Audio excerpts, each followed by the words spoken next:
हिंदी में यूपीएससी की तैयारी से संबंधित प्रोग्राम्स को देखने के लिए सब्सक्राइब करें स्टडी IQIAS हिंदी।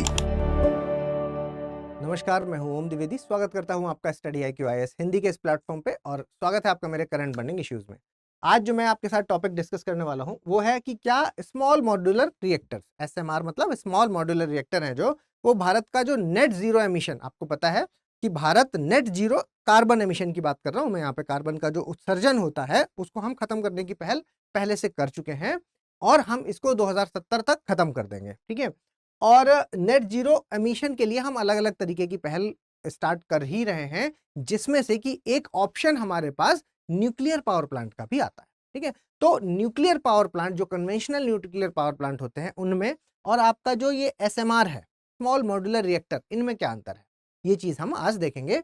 इसके अलावा मैं आपको न्यूज दिखा देता हूं, न्यूज देख लीजिए कि क्या ये हमारी मदद करेगा, वही टॉपिक। और इसके अलावा ये जो सारे सवाल यहाँ पर लिखे हैं कि किस तरीके से क्या डिफरेंस है आपका कन्वेंशनल वाले में और इस वाले में।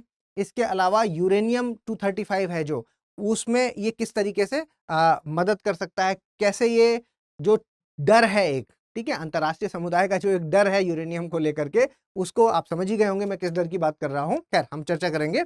ठीक है, उसको किस तरीके से ये मैनेज करेगा, ये सारी चीजें हैं जो आज हम डिस्कस करेंगे, इन सभी सवालों के आंसर देंगे। अपनी चर्चा को शुरू करने से पहले मैं आपको एक इंपॉर्टेंट इन्फॉर्मेशन देना चाहता हूं। हमारा P2I बैच, जिसके लिए अभी स्पेशल जो आपके ऑफर है वो स्टार्ट हो चुका है।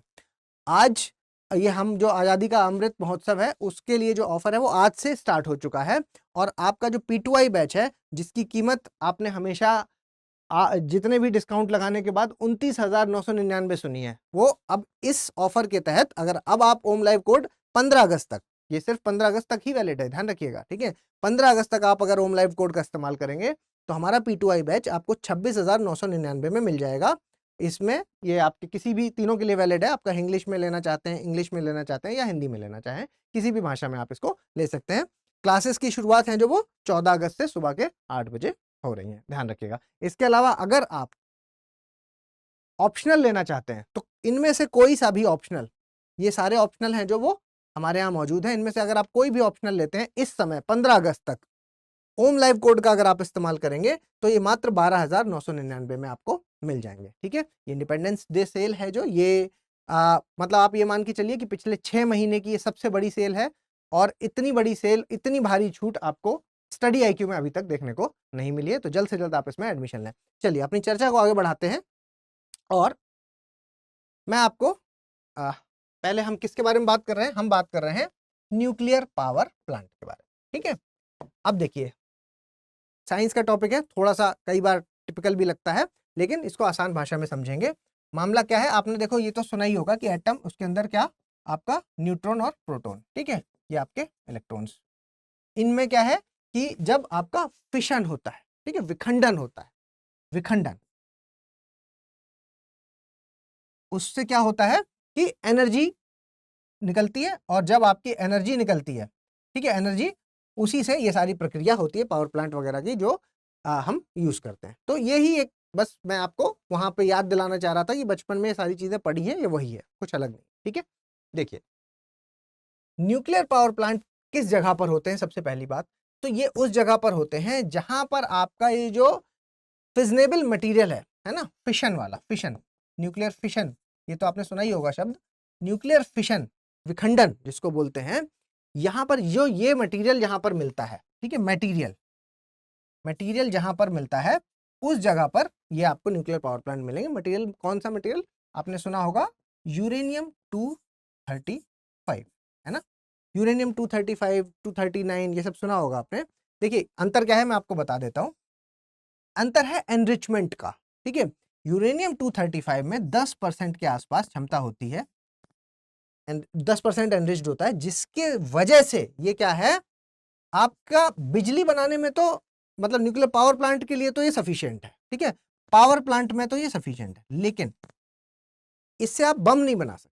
ठीक है, अगर हम न्यूक्लियर बॉम्ब्स की बात करते हैं, बॉम्ब्स की बात करते हैं तो उसके लिए आपको कम से कम 90% तक एनरिचमेंट चाहिए होता है।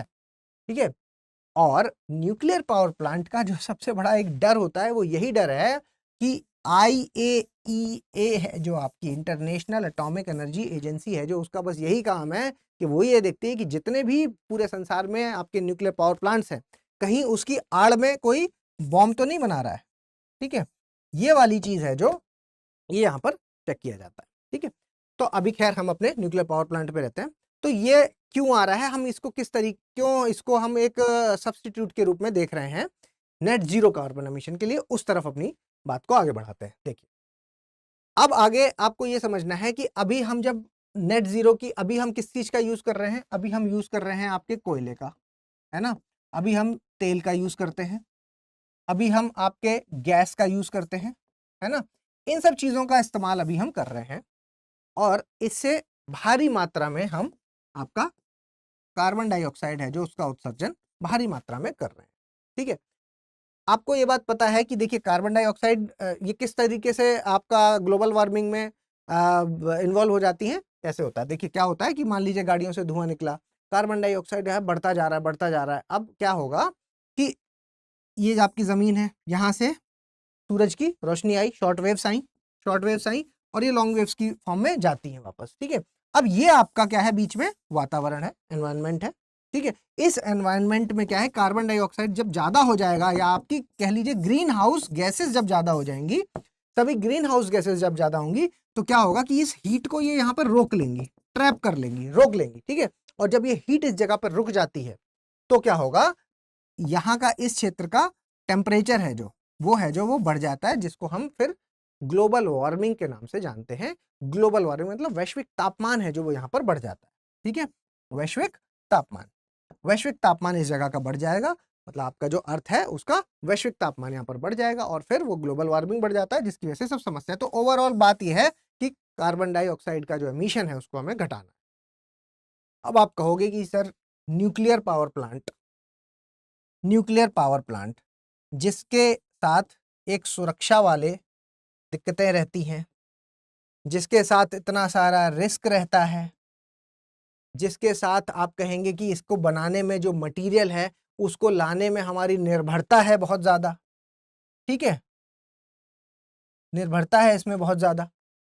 आप कहेंगे कि इतना ज़्यादा रिस्क है, इतनी ज़्यादा निर्भरता है, समय ज़्यादा लगता है ना, पैसा ज़्यादा लगता है, ये सारी समस्याएं जब इसके साथ जुड़ी हैं, तो क्यों ना हम आपका जो सोलर है, आपका जो विंड है, उसको लगाएं, है ना, उसका इस्तेमाल कर लेते हैं। क्यों इसके चक्कर में पड़ रहे हैं हम, सोलर और विंड सोलर पैनल्स वगैरह लगा करके सूरज से भी तो रोशनी लेकर के इसको कार्बन डाइऑक्साइड को कम कर सकते हैं।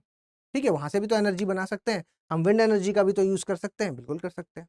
लेकिन क्या ये 24/7 आपको अवेलेबल है, क्या आपको ये हमेशा अवेलेबल है? नहीं भाई, नहीं निकला सूरज, ठीक है, हो गए 10 दिन नहीं निकला तो नहीं निकला, तो काम रुक जाएगा। दूसरा, हवा की स्पीड उतनी नहीं मिल पाई जिससे टरबाइन घूम पा रही है, ठीक है, तो काम रुक जाएगा। हवा चलनी चाहिए हमेशा, ठीक है, तो हमेशा 24 आवर्स ये अवेलेबल नहीं है, जिसकी वजह से हम आपका न्यूक्लियर पावर प्लांट की ओर फोकस करते हैं। अब न्यूक्लियर पावर प्लांट के साथ ये सारी समस्याएं हैं जो वो जुड़ी हुई हैं, मैंने आपको पहले ही बता दी कि देखो इतनी सारी समस्याएं हैं जो वो जुड़ी हुई हैं। ठीक है, अब क्योंकि इतनी सारी समस्याएं जुड़ी हुई हैं, तो फिर ये आता है कि इसका कोई सब्स्टिट्यूट नहीं है क्या? अब आता है सब्स्टिट्यूट हमारा, स्मॉल मॉड्यूलर रिएक्टर। ठीक है, स्मॉल मॉड्यूलर रिएक्टर एक सब्स्टिट्यूट की तरह यहाँ पर काम कर सकता है, क्योंकि स्मॉल मॉड्यूलर रिएक्टर के पास जो क्षमता है वो है 300 मेगावाट बिजली बनाने की इसके पास क्षमता है, पहली बात।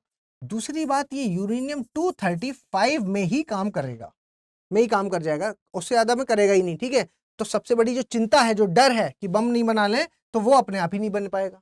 ठीक है, वो इतने में ही 235 में काम नहीं करेगा, पे ही काम करेगा। ठीक है, एक चीज और, क्योंकि इतने ज्यादा सुरक्षा के कारण है, इतने ज्यादा सुरक्षा की दिक्कतें हैं, तो जिसकी वजह से क्या है कि प्राइवेट सेक्टर, ठीक है, प्राइवेट सेक्टर इसमें सवाल ही नहीं उठता कि आ पाए। लेकिन अगर आप इनकी बात करेंगे, मतलब कन्वेंशनल में प्राइवेट सेक्टर नहीं आ सकता, ठीक है, लेकिन अगर आप स्मॉल मॉड्यूलर रिएक्टर की बात करेंगे तो प्राइवेट सेक्टर को भी एंट्री दे सकते हैं। लेकिन यहां पर ध्यान रखने की बात है कि गवर्नमेंट को बहुत ज्यादा ध्यान रखना होगा कि गवर्नमेंट सारे जो सुरक्षा की चीजें हैं वो अपने हाथ में रखे, जो डिसीजन मेकिंग पावर है वो गवर्नमेंट अपने हाथ में रखे।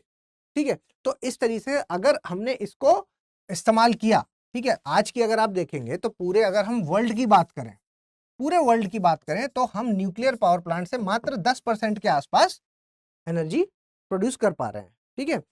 और अगर भारत की बात करते हैं, भारत की बात अगर कर दें तो भारत मात्र 2 से 2.5% के आसपास, है ना, मात्र 2 से 2.5% के आसपास कर पाता है।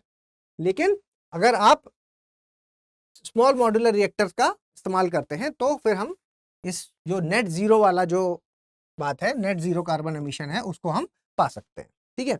अच्छा, इसमें अगर आप खराबी की बात करेंगे तो देखो, अगर कोई भी खराबी आती है तो इसमें कोर है, देखिए आप इसको, ये फोटो देखिए आप, ये वाला है ना, इसमें आप ये चीज देखेंगे कि इसमें कोर है, ये वाला पार्ट, न्यूक्लियर कोर। तो ये है जो, ये यहाँ पर ये एक तरह से चोक का काम कर रहा है, मतलब ये खराब हो जाएगा तो ऐसा कोई बहुत ज्यादा प्रॉब्लम नहीं आएगी। तो अगर कोई भी प्रॉब्लम आएगी तो इस वाले पार्ट में ही आएगी बस, ठीक है। तो आप ये चीज समझ पा रहे होंगे। तो ओवरऑल आप मेरी बात समझ पा रहे होंगे कि हाँ, इसके पास ये क्षमता है कि ये हमको नेट जीरो कार्बन एमिशन की ओर ले जा सकती है, स्वच्छ ऊर्जा की ओर ले जा सकती है। तो इनका जो एस्टेब्लिशमेंट है वो उनको बढ़ाने की जरूरत है, ठीक है। तो मैं जो आपको इन्फॉर्मेशन देना चाहता हूँ, मेरे ख्याल से आप समझ गए होंगे। और अगर आपको मेरी इन्फॉर्मेशन पसंद आई है तो प्लीज़ लाइक, शेयर और सब्सक्राइब कर दीजिए। इसके अलावा अगर आप मुझसे टेलीग्राम पर जुड़े रहना चाहते हैं तो इस QR कोड को स्कैन करके आप मेरे साथ टेलीग्राम में डायरेक्टली जुड़ सकते हैं, या फिर ये टेलीग्राम में अगर मुझे पर्सनली कुछ मैसेज करना चाहें तो ओम द्विवेदी 007 पर आप मुझे मैसेज कर सकते हैं। अगर कोई कोर्स लेना चाहें स्टडी IQ का तो ओम लाइव कोड का इस्तेमाल करें और सबसे कम दामों पर कोड, ये कोई भी कोर्स आप ले सकते हैं। धन्यवाद। हिंदी में UPSC की तैयारी से संबंधित प्रोग्राम्स को देखने के लिए सब्सक्राइब करें स्टडी IQ IAS हिंदी।